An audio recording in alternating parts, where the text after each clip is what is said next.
All right, we'd like to welcome everyone today to the webinar for My Tech High families called Skip College, Become Your Own Credential.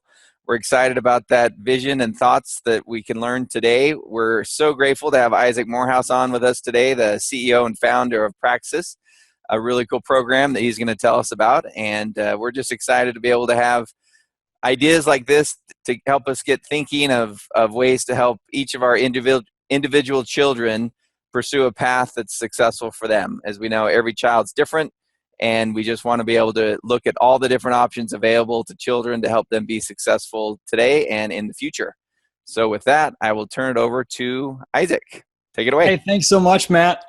So great to have everybody here. There's no audience I love talking to more than people who are already in the mindset of tailoring their education or their child's education to themselves, to getting off of sort of the overly standardized conveyor belt and saying, what can I do that works for me, for my interests, for my approach? So you've got the mindset, and I think you're gonna connect to where I'm coming from. All right, I'm gonna share my screen here. I've got some slides so that you have something a little bit more exciting than my face to look at here. As Matt said, the title, and Matt came up with this title. I like it because it's provocative, and I like to be provocative. Skip college, become your own credential. So rather than starting with a sort of theoretical case for why I think you can or should do this or the advantages, I'm just going to quickly tell you a few stories of a few real specific individuals. James Walpole, he was accepted into a really good college, had a scholarship lined up. He kind of felt like he wanted to do more than be in classrooms for 4 more years after having completed high school. He was a good student, intellectual guy, but he kind of wanted to get out in the real world and engage with it a little bit. So he decided to defer his acceptance to college for a year, and you can normally do that for a year without losing your financial aid or scholarships or whatever, to decide to get out into the world and get a little bit of experience. He never went back. He apprenticed at a startup in Atlanta called BitPay. They do payment processing with Bitcoin technology. And actually in his first few months there, being 18 years old, having no professional sort of experience outside of, working at his family's landscaping business, nothing in the kind of professional world, no office environments. He really struggled a little bit in those first few months, and he needed a little bit of coaching, a little bit of assistance, as you might expect. He made it through those struggles.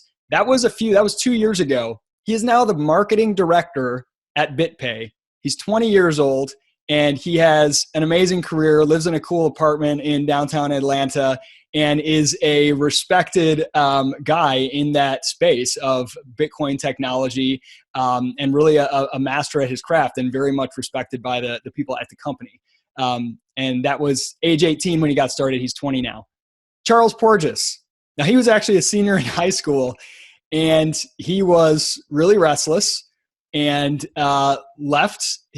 quit his senior year of high school, apprenticed at a company called Guild Quality as a sales development rep, doing a lot of cold emails and cold calls and sort of basic entry-level sales work. 3 months in, he got a full-time job offer. 3 months after that, he was promoted. He is an account executive now, and he's hiring his own apprentices. Charles is now 18, and not that this is what it's all about, but he told me one thing he was really excited about is that one teacher who really, really got sort of upset with him and told him basically that there's no way he would succeed if he didn't finish high school and go on to college, that he was going to end up, sleeping on a park bench. He said now 1 year after that conversation, he makes more money than she does. So he was kind of happy about that. Madison Kana, she was homeschooled. She taught herself web design in 6 months and was blogging about her experience. We call it learning out loud at Praxis, talking about the process of how she was learning this. It got picked up by Udacity, which is a really big reach, and published on their Medium page. And she got all kinds of attention for that. She was hired full-time as a junior developer. And right after she got hired, she's had 3 other job offers already, mostly based on the strength of her online presence, things like the articles she's published as she is learning out loud. Again, no college degree, came right out of homeschooling and said, I always have kind of done things my own way. I've been a hands-on learner. I want to continue to do that rather than go to college. Ryan Matlock, another homeschooler who spent much of his time, he did some homeschool classes and some kind of curriculum, but he spent most of his time in his room making YouTube videos for his followers and was really into YouTubing and podcasting. And I'm sure his parents many times were like, you're just always in there on your computer doing YouTube. You need to focus on more important things. He decided not to go to college. He was also accepted to a good school. And instead, he did a startup apprenticeship for a company in San Francisco, where he really learned how to go from just creating content to building an entire marketing system to using content like YouTube to bring in customers for a company. He was hired on full-time at $60,000 a year, age 19, zero debt. And he, just about 6 months after that, he decided to go on his own and launch his own company. He was starting to get a bunch of clients on the side. And so he actually just left that job and to start his own business. And finally, Mitch Broderick. He did go to college. He went to college for a year and hoping that college was going to be everything that he felt that high school wasn't for him. He was kind of, again, really entrepreneurial guy, kind of a grinder, like is always working on some sort of hustle, thinking of some way to make money. He was trying to get a real estate license while he was in college. And he just realized there's nothing in here that's helping me achieve my goals. So he did an apprenticeship, left school, packed all of his belongings into his car, traveled across the country, and literally did sleep in his car for one night while he was getting an apartment. Apprenticed at a company. Again, he also struggled a little bit in the first 6 months or so, kind of adjusting to the real world, so to speak, to what the market demands. But he's got a great outgoing personality, did a great job in sales. 9 months later, he was promoted to VP of sales.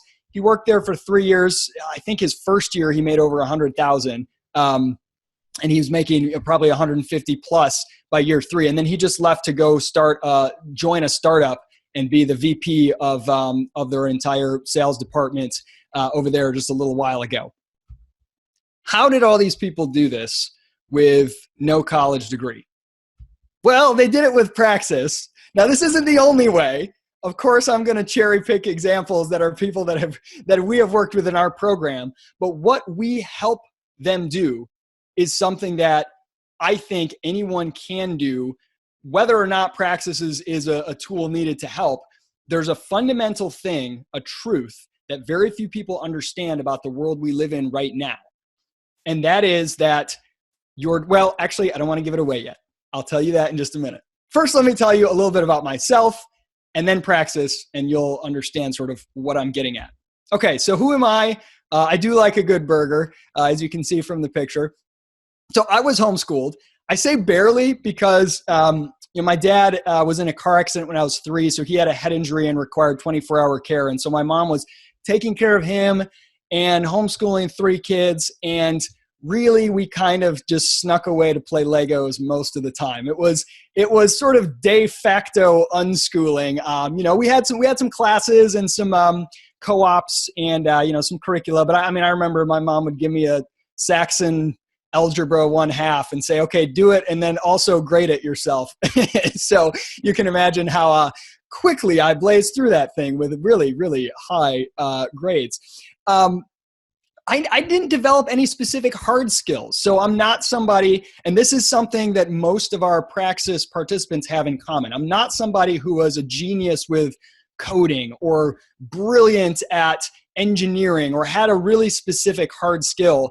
I kind of was okay at everything, interested in a lot of things, not a genius by any stretch, just didn't really know. I didn't know what I wanted to do with my life. I didn't have a specific path. It wasn't like I want to go be a doctor or a lawyer. I was just kind of a generalist. I had a lot of independence, and I valued independence. I had strong work ethic because one thing, even though our schooling was very loose, my mom had a lot of household chores for us to do, and that was always a big part of it. I had jobs from age 10 of some kind. And kind of optimism and people skills. And those are traits that are often common with the type of people that we work with in Praxis. So for me, it's not like I had a specific thing. Like some people know they want to be a doctor or a lawyer. So, and they know college is a necessary step to get there. And they go to college to make that happen. It's very logical. For people like me, I went to college because like most people, I just Didn't know what else to do. I thought I had to. And I get this all the time when I go talk to high school students and I ask them, who's going to college? Everybody raises their hand. And then I ask why. And they say, I've never heard an answer really much different from this. It's something like, because I have to, because I don't want to be poor, because I want to get a job. So then I ask them, what job do you want? None of them know. They have no idea. And when you think about that, it's kind of an odd thing to say, I'm going to commit on average 5 years, average debt, $37,000, to get something that I think I need in order to get something else, but I don't even know what that something else is. And I've never actually asked if what that something else is requires this. It's a really interesting thing. We have this assumption, especially the sort of generalist types who are going to do things like go into business, marketing majors, community. These are majors that are basically irrelevant. I mean, it's sort of generic in a sense that we just have to do this because I had this epiphany. So I was in college. I was working 3 days a week, paying my way through, which used to be sort of possible. I don't know how possible it is now. And I'm working and I'm learning so much on the job and getting paid for it. And then I'm turning around and paying all this money for school. And the only things I was learning were things I was interested in on my own anyway, that I was talking about with my friends and reading about on my own. Everything else was pretty much, kind of hoop jumping. And I remember having this epiphany. I was sitting in class one day and I looked around and I went to a big generic state school. So most of the students were more interested in telling tall tales about how drunk they were the previous night than, anything resembling academics. And they were kind of, moping around, head down, half listening to the professor talking and, hey, dude, you going to go to a party tonight? And all of a sudden I realized someone's coloring on my screen. Was that me? All of a sudden I realized what I'm really buying is a piece of paper that says I'm no worse than these people probably. Because it hit me, they're all going to walk out of here with the same degree. And yeah, the GPA may be a few points different, but nobody really cares that much about GPA. We're all going to have a degree that says, political science degree from Western Michigan University. And that's it. I'm buying a piece of paper that makes me basically send a signal that I'm just about as good as they are. And I thought, man, that is a pretty weak signal. That's a pretty rough prospect. And I sort of had the epiphany and understood what college really is. It is a signal. That's the thing people are buying. Now, you could say, but it's a social experience, it's knowledge, it's a network, you're learning things, all those things. Those may or may not be a part of the college experience, but those are not the thing people are buying. And I know this with certainty because people pay tuition. If you wanted a 4-year social experience, if you wanted to go to classes and learn from professors, if you wanted to go to tailgates and football games, if you wanted to do every other part of the college experience, you could move to any college town of your choice. You could attend classes, never register. No one would ever care. I've never seen a professor ask if you were current on tuition before they began a lecture. You could have the entire experience for free without paying tuition.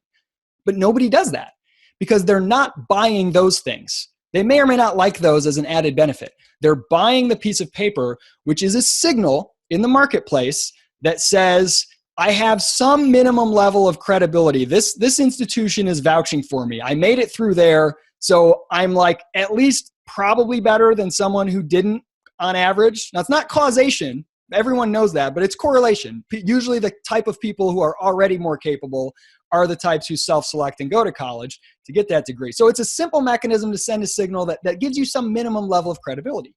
Once you realize that, you can start to understand how you can build a signal that's better than that. You see, once upon a time, this was really hard to do.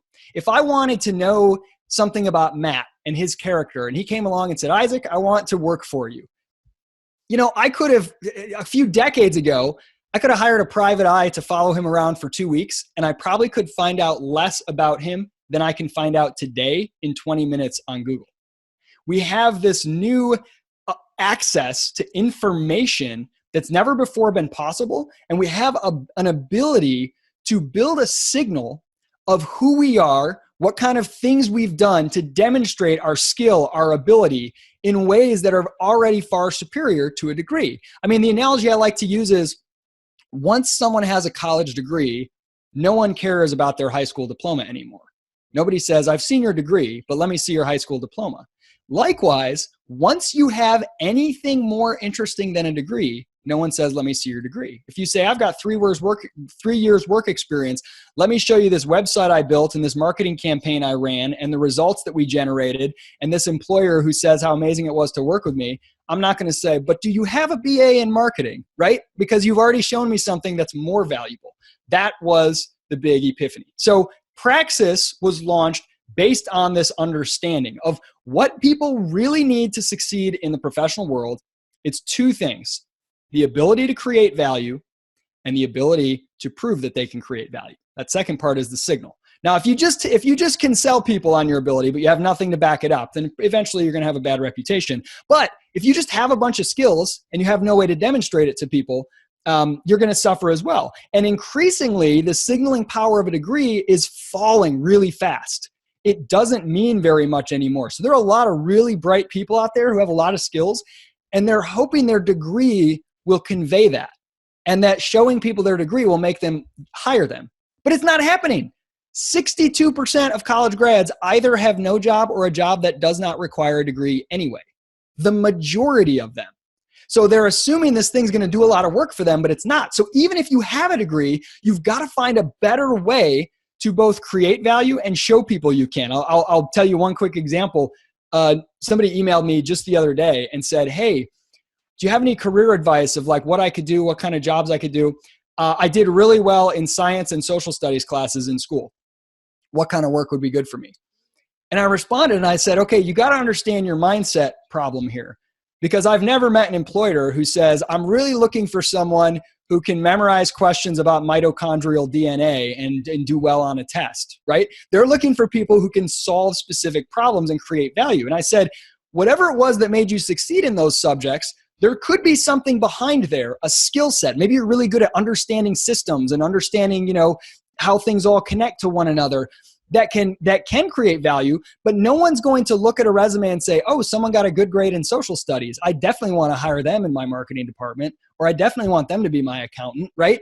So if you can find a way to translate what you're good at, get it out of this dead resume academic context where it's like, here are my grades, hire me, and translate it into something tangible. I understand systems and how they work. One time I mapped out the way that blah, blah, blah, blah, blah, and I could use that for you in customer service by helping your customers navigate your software and understand where they're having struggles, right? Something like that, to be able to understand how to prove people your ability to create value. That's really key. Okay, so what is Praxis? Our mission statement is to help young people discover and do what makes them come alive. That's sort of the big 30,000-foot view. And we firmly believe that the best way to do that, to discover and do, because most people don't know, like, what do I want? What's my passion? And I say, don't stress about that. You don't need to figure out your passion. Figure out things that you know you don't want to do. Don't do those. Everything else is fair game. And you really can't know. The job you'll be doing in 10 years probably doesn't exist yet. So you got to get out and just experience stuff, try stuff, see what you're good at. Kind of anything that you don't hate is fair game. So learn by doing. So we have the program is 2 components, a 6-month professional boot camp, which is done remotely, and a 6-month startup apprenticeship. And by the end of this, 98% of our grads get hired full-time, and their average salary is, we just did another alumni survey, now it's up to like $52,000 on average. Almost none of them have college degrees. We have some people that do the program after college, but almost none of them do, because they have figured out how to build something better. So what we do in the boot camp, it's an intensive 6 months. It's done remotely. The first part, I kind of call it de-schooling. And I'm not trying to just like rip on school over and over again, but there's a mindset and a process that's sort of inherent to the school approach of, if I just follow the rules, I'll be okay. I did all the things I was told, therefore I'm going to get moved to the next level. And that's not how it works in your career. You have to do more than just follow rules. You have to understand, sort of how to break your mind out of that permission-based, assignment-based mindset. So that's part of it. It's part apprenticeship preparation.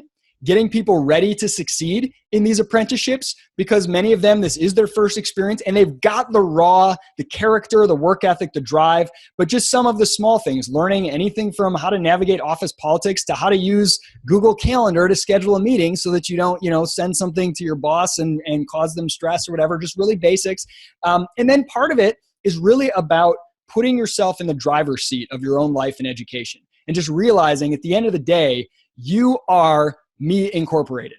And you got to think of yourself that way. Whether you work for somebody else as an employee, a contractor, whether you do freelance work, whether you start your own company, you need to think like an entrepreneur and understand that it's your skill set and your ability to sell that skill set that matters. You have to think of yourself as a company and really trying to inculcate that mindset.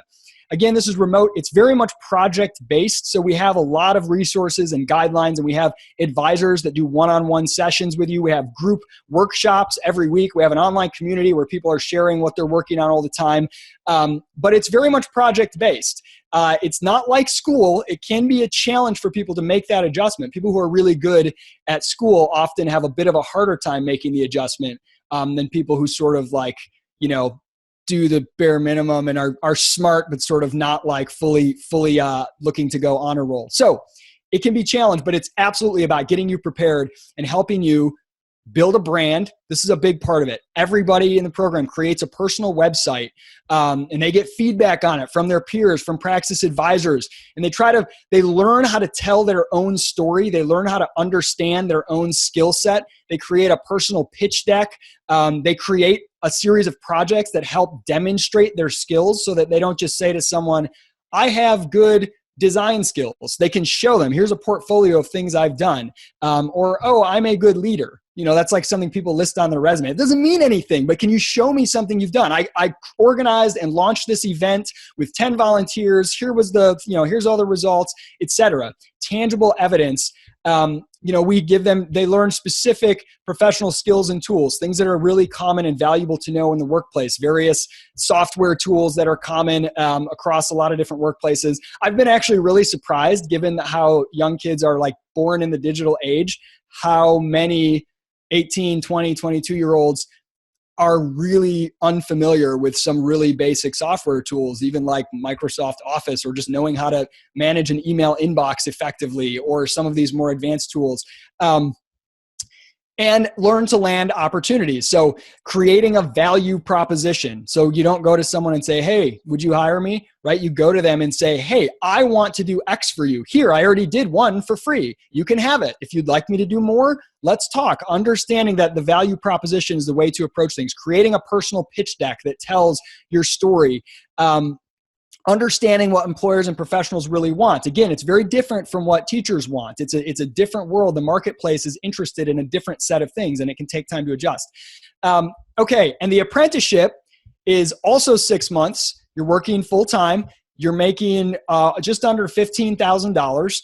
The tuition for the whole program is $11,000. So the goal is so that you can net out at zero, basically, or hopefully better than zero. We have business partners all around the country. They tend to be fast-growing startups, anywhere from maybe 10, 20 employees at the low end to a few hundred employees. Typically, these are the best environments we've found, because it's not like entering a massive corporation where you're like an intern just getting coffee and there's really this big giant machine. It's a high growth place with a lot of opportunities to grow with the company. And you're learning directly from people. The CEOs and founders are still actively involved. So you're kind of seeing what it's like to run a company. You're seeing the whole experience. We have business partners all across the country. They love working with us because they're willing to take a chance on a 17, 18, 20, 22-year-old if they know Praxis has vetted them, they've gotten into our program, and then we have trained them through our bootcamp. They know they've finished our bootcamp. They trust us. They've worked with us before. And they also know during this 6 months, they get continued support and advisor sessions. And some of the participants I talked about who struggled early on, we had business partners say, hey, this guy's really nice, but he's really struggling with this. And we would craft a personal development plan with that participant. Okay, for the next 30 days, here's what you're going to do. Here's how we're going to improve your ability to do this, and help them navigate some of those early struggles so that they can basically bypass that whole process because frankly, a lot of reason that companies want to hire someone with a degree is because a 22-year-old is more mature than an 18-year-old. That's more important actually many times. And so if we can take, especially homeschoolers who tend to be disproportionately mature for their age, we can take someone and we can help give them additional support so that when they have those times where they're just too much of a newbie in the workplace, we're adding, we're kind of supporting them in this apprenticeship. So this 6 months is a time for employers to basically get a test run of a really great young talent. And like I said, 98% of them get a full-time offer at the end of this. I want to end, and then we'll open it up to any questions you have, by saying we love homeschoolers in the program so much. Maybe I'm biased because I was homeschooled. I homeschool my own children. But we have found disproportionately homeschoolers, there's two groups that we found disproportionately do really well in the program. Homeschoolers and people whose parent or someone close to them is a small business owner. And they've kind of seen that those two groups tend to do really well. And they both have an understanding of self-driven and self-directed education, setting their own goals, a good work ethic. So we love homeschoolers so much, we are offering a full ride scholarship. So they'll cover the full $11,000 tuition. So that means during this 1-year program, you'd actually walk away having earned almost $15,000 and paid nothing. Discoverpraxis.com/homeschool. So that's open until December 31st, applications for that. If you get accepted into the program, you'll find out if you get the scholarship, and we're giving away the full ride to just one person. But hey, if you know somebody, or if that's you, you might as well give it a shot. So with that, I will open it up to any questions you have. You can ask me about Praxis or all these claims I'm making about getting a job without degree more generally, or anything you like. Awesome, Isaac. Very great information and content. So loved it. So let's open up to a Q&A. Use the chat feature down at the bottom of Zoom. Chat in your question, and I'll pose it up to Isaac, and he can respond. What do you think are the most important things I can do as a parent to prepare my children for this type of path?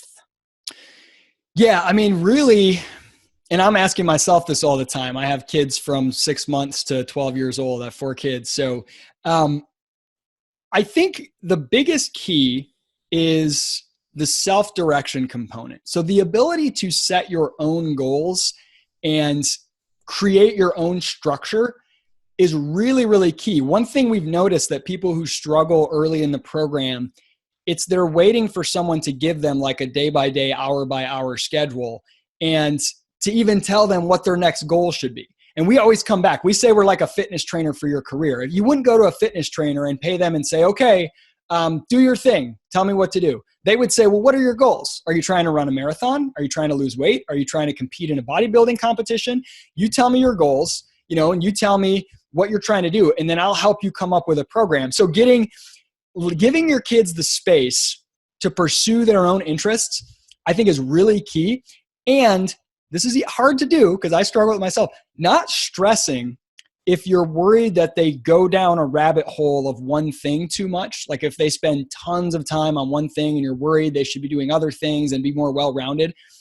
I have found that what you're really learning, if you obsess over one thing for a year or even longer, or even just a few months, what you're really learning is not that one thing. You're learning how to master something. And that's totally transferable. That's transferable anywhere. And it gives you the confidence to know, oh, yeah, I learned how to master Minecraft in 6 months. I can learn how to master Java, or I can learn how to master something else. And rather than sort of like never mastering anything, but just doing little dribs and drabs of a ton of different things, I think letting kids follow their interest if they have an interest, and it doesn't have to be a super academic interest, giving them space to do that, and also just exposing them to a lot of different opportunities and resources, and kind of letting them go where it takes them as much as possible. I think that's really important. Awesome. Are they all tech-based companies? Primarily, but that's not because we are like only focused on tech companies. Really what we're focused on is a type of company that has a particular culture. And the culture is one of growth, and one that's dynamic, a healthy culture, the kind of place people like to work. Often we also find that if a company has more than like one HR person, it's usually really hard to work with them, and they have a lot of bureaucracy. Now, that's not always the case, but often. So they tend to be companies that are in that high growth, sort of smaller, Many of those are software, but we do have some that are non-software companies. I mean, we have a business partner who they create they manufacture a part for cotton gins, but they're an amazing company, and it's like really dynamic. A participant that went there was doing everything from talking to a customer in France that was a $2 million client to going through financial statements to coming up with a new marketing campaign. So really it's about the quality of the experience. And I see another one, what career fields does Praxis work for? And this is related. This is one of those big things that we get a chuckle out of. Almost all young people, they think they have a particular industry or field that they want to work in, but almost always they don't even know what that means. And it's really not worth, like when you're young, saying, oh, I want to work in recreation industry, or I like the outdoors, I want to do something in, or, I really want to work in agriculture. What's hard is most young people have no context for what different companies actually are. I mean, it's even hard to describe. Like Matt's company, is it a tech company? Is it an education company?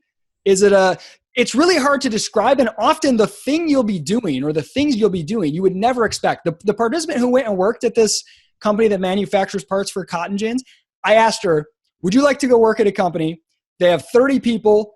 The founder is really young. They do like $100 million a year with this lean team. They're really innovative. They have got cutting edge tech. You'd be talking to clients on the phone. You'd be working on finances. You'd be working on marketing.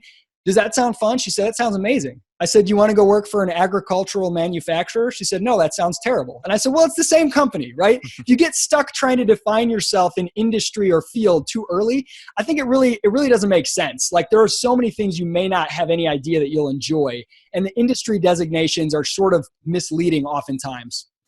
Yeah, that's great, Isaac. I want to add to that. We've been doing MyTech High meetups at local companies, and we have the same kind of experience. We went to Purple Mattress Company, but it's all tech. Everything that they're doing is, social media marketing, YouTube marketing. It's all related around technology. Then we went to Criminelli Fine Meats, 1,000-year-old salami recipe from Italy being produced right here in Salt Lake City.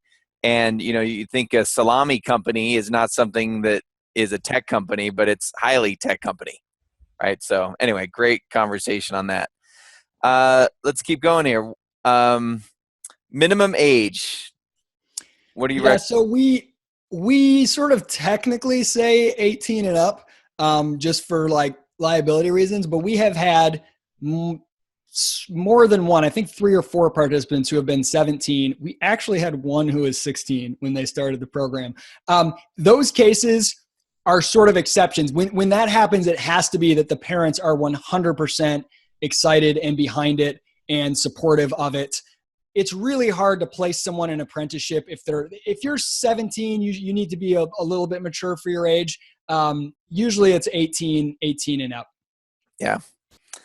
So great question around. So what are some ideas to help pay for the $11,000 boot camp without the scholarship? Yep. So we've got, we try to do as much as we can to make it so that if there's someone that we want to offer a spot in the program, that finances are not going to keep them from doing it. So we have a lot of different payment plans. We try to be really flexible with allowing you to make payments over an extended period if need be, or whatever. We have seen people do, everything from during the boot camp, you can work a job. I mean, the boot camp is done remotely, and I would say you probably need 10 to 20 hours a week to devote to it. You could probably do 10 if you're focused, and do what you need to do. So then you can be working on the side. A lot of people do that. And then during the apprenticeship portion, you're earning money there that can cover your tuition. And if you have to move somewhere, we often have people moving where they're together with other participants, and they can, save money on rent and get creative in that way. So we've had people borrow money from a relative, or, if they have some savings or something, or if they, often we've had people whose parents have money that they're ready to pay for college, but they're like, I'm not going to pay for something else. And so we've had some participants say, okay, look, let's give me a shot to do this for a year, and let me make some deal with you. If by the end of the year, I have a full-time job offer or whatever, I can pay you back, or you can say, okay, you win, or whatever. So we try to work with people in whatever way we can in terms of financing options. And, often part of the early process, if they get accepted, is sort of coming up with how they're going to structure their budget and how they're going to make this work. And it is a challenge. It definitely is. It's easy to say, okay, when you, let's say, compare it to college where it's like whatever, 40, 50, 60 grand and 4+ years, and you're not earning anything during that time. If I say, oh, this program's 1 year, the employment rate is 98% and you're making 50 grand afterwards and the whole program costs $0, it sounds great, but there's not the financial aid and all this other stuff, and you still have to find a way to pay. I know that's a challenge, but I've also found that there's something about investing in yourself where the money is direct. So this is one of the things that I think makes college a little bit less valuable than it could be, is that many times the customer they're not actually paying either a parent or a scholarship, but they're getting a loan that's all subsidized and they don't feel it in the here and now. And so it kind of feels like it's free. And so they're a less informed customer. They're less serious about getting value out of it. And when you have skin in the game and you're paying something and investing in yourself in a pretty serious way, the motivation to really make this thing real and get the value out of it is really high. And I'm not just saying like, see, it's great that you have to pay a bunch of money. It'll make you more serious about it. But it is important, I think, to have skin in the game in your own educational experience. Yeah, great. Many families in our program, when the young man or young woman turn 18 or 19, go on a 18-month or 2-year LDS mission. Would you talk about that? Since this is more of a continuous nature, it probably would be something they would do after that, not the 1 year before. Or what are your thoughts on that? Yeah, definitely. We have had a number of people who have done the LDS mission. I think in every case they have done it prior and then come to the program. And we found those people tend to do really well because the maturity and experience you gain. I did a lot of mission trips as a teenager, and I think I gained so much from that. Really puts them in a great position, but they often feel like they're kind of behind the 8 ball professionally now or educationally. And they're kind of like, well, do I go to school? And then I'm going to be like 25 when I'm done or whatever. I don't know. I feel like I'm a little, often they're starting families young, as I did. So we found Praxis can be a really great thing to do after that mission. I don't think we've had somebody who has done it prior. Now it certainly could be done, but I think the challenge would be if you do a great job and you come out and you have a great job afterwards, you might feel kind of like, I got to give this up to go do the mission for a few years. Like, maybe that would make it harder. I don't know. I think it could work on either end. I mean, people do it as a gap year before college too. Now, I will say that everyone who has done that has ended up changing their mind and not going to college. I think maybe there's a few exceptions, but in theory. So yes, it works really well for people coming off of missions often. Awesome. I think you've answered this one, but again, ideally for children who are ready to leave the nest age-wise, right? It's when they're ready to move on to the next phase. It is. And we have business partners in most major cities. And we used to say, you often will move for the 6-month apprenticeship, but we can usually find one in your hometown if you can't move. We stopped saying that, not because we can't often find those, but because we found a couple interesting things. When people wanted to do the program, but they were like, I'm not willing to move, that often signaled something about they were looking for some guarantees rather than going all in and saying, I'm going to take whatever the best opportunity is.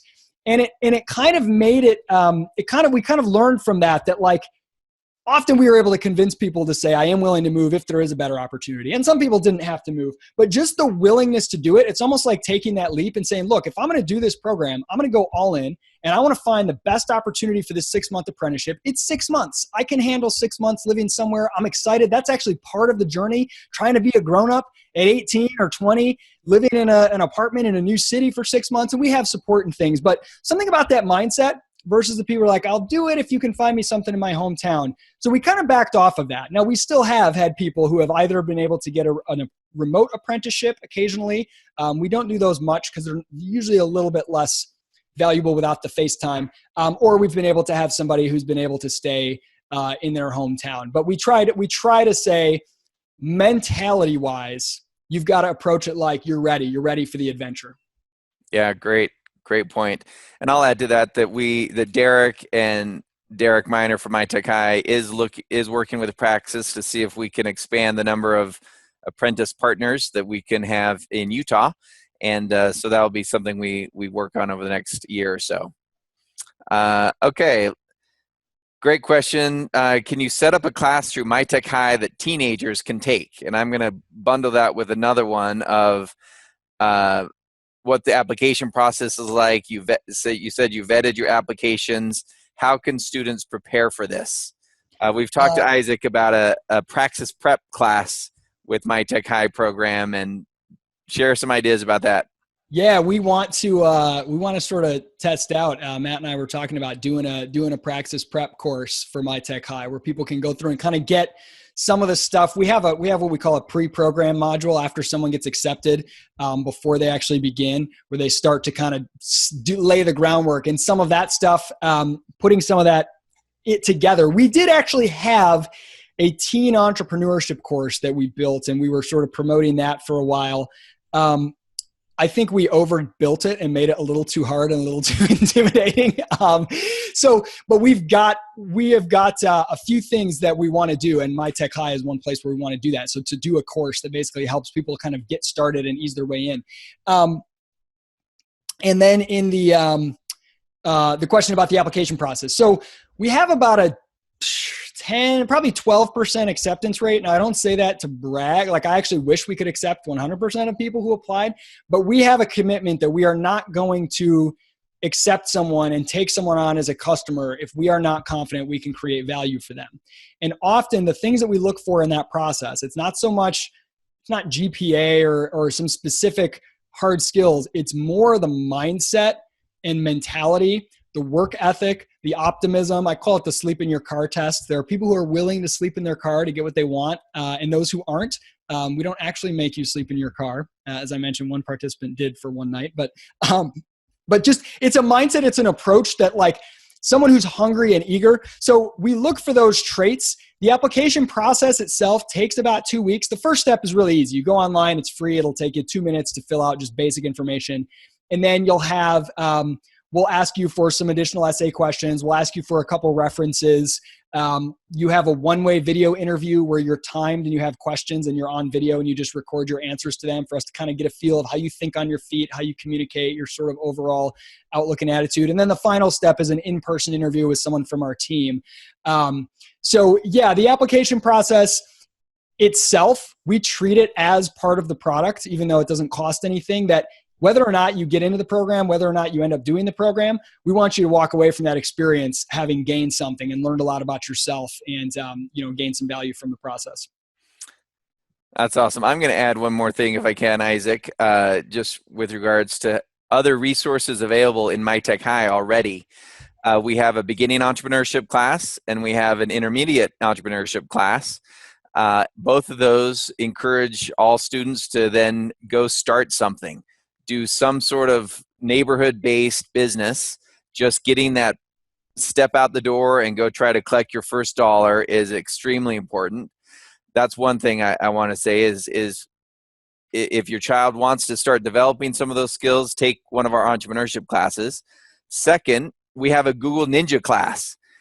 To Isaac's point, so many kids don't know the basics of business software, which is email, calendaring, using the Google Drive, sharing documents, collaborating on a Word doc or a spreadsheet or a PowerPoint.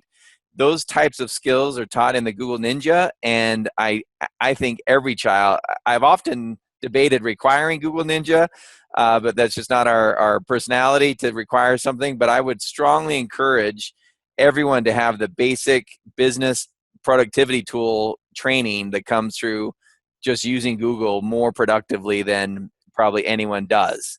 And so I wanted to make that point, and I just think that there's so many opportunities to. And then the third point I'd make, we encourage everyone to build a monthly portfolio of work already.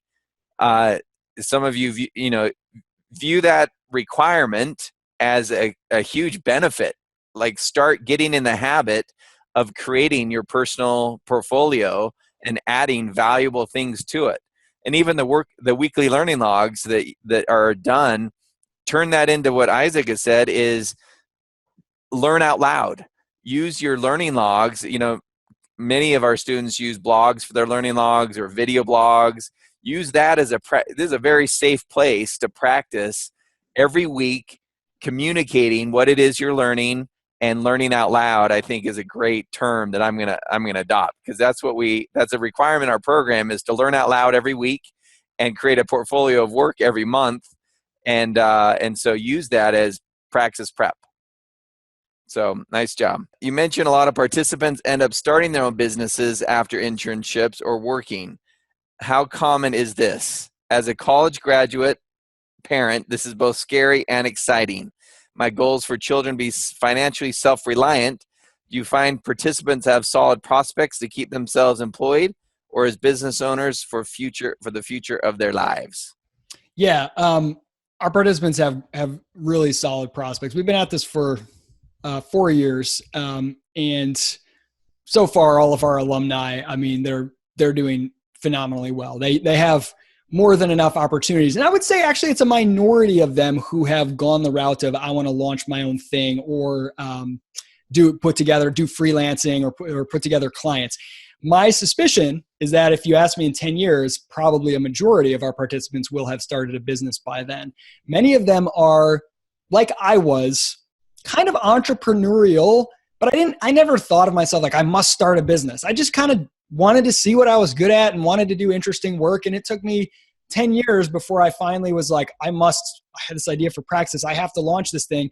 And I had accumulated a lot of skills along the way. So many of our participants, they see themselves as entrepreneurs or entrepreneurial, but they're often in a place where they want to be working with other people for a while they kind of gain those skills and confidence and figure out like, what niche in the marketplace can I bring some unique value to? And you can't know that just by reading about it. So kind of getting out there and seeing, oh, I noticed lots of companies that I talk to have this problem. What if I could solve that?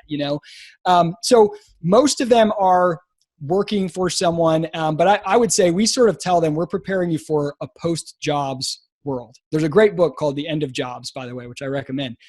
This concept of the job of you find a company and they provide you the security and this income, and you just sort of, as long as you're there, you've got your title and your income. I think that mindset is less true, and it's a little bit dangerous, less true than ever. And dangerous. There's actually a chapter in that book called Why Accounting is Riskier Than Entrepreneurship. When you think about it, if you look 10 years down the road, is it more likely that the ability to do bookkeeping and accounting will be either outsourced overseas or done by software? Or is it more likely that the entrepreneurial ability, the unique human ability to creatively problem solve and identify opportunities and shift and adapt quickly, that's something that can't be taken over by software or machines? And I welcome innovations, by the way. But so thinking that way, I think, is really important, rather than thinking like, get me a job that I can stay in for 20 years. Even if you do, you need to be thinking like, I am sort of my own employer in a way. Awesome. So you mentioned a little bit, will the training teach accounting skills or computer related skills, neurological brain training skills, speed skills? And I'll merge that with another one, accounting, sales, marketing, negotiations, etc. Yeah. So the way that the boot camp works, the first few months, people are kind of building their personal brand. They're building a website, a pitch deck, some projects, etc. And they also have a 30-day blog challenge. Occasionally people will do something other than blogging, where they have to publish a blog post every single day for 30 days. Now, that's not about blogging itself per se. It's about getting over being what we call precious about your creativity. I'm working on it. Someday I'll show it to the world, and just publish every day, and turning creativity into a discipline, learning to ship your work and not be afraid of the world seeing it. The confidence that comes through that is pretty amazing. And then they start doing the placement process right about the middle, month 3, where now they've got a profile up, and they are being shopped around to various business partners, and they're getting interviews with them, and they're talking to various business partners about which, and to figure out which one they're going to get an apprenticeship with. And during that time, they're doing a lot of research on these businesses and trying to learn specific things that would be valuable to them. And then once they have the business partner in those last few months before they go start the apprenticeship, that's where they kind of dive deep and say, okay, I want to pick some specific skills that I want to beef up on. And we provide a lot of stuff. We have material on accounting, on a lot of marketing, sales, some basic software stuff. But we also, what we focus primarily on is working with them to say, let's identify what your goal is. What do you want? What do you really want to master? And then we're going to put together a 30-day, we do these every month, PDP, personal development plan, to say, what are you going to do every single day for 30 days to make this happen? And what's the outcome? And how are you going to be accountable to it? And let's work with you to sort of tailor this. It could be going through some content that's outside of the Praxis curriculum, or it could be something that we've got that we provide.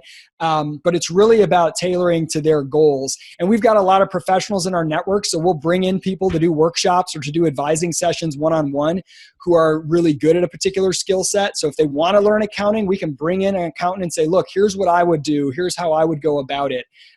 So the answer is yes, if you want it. We have it.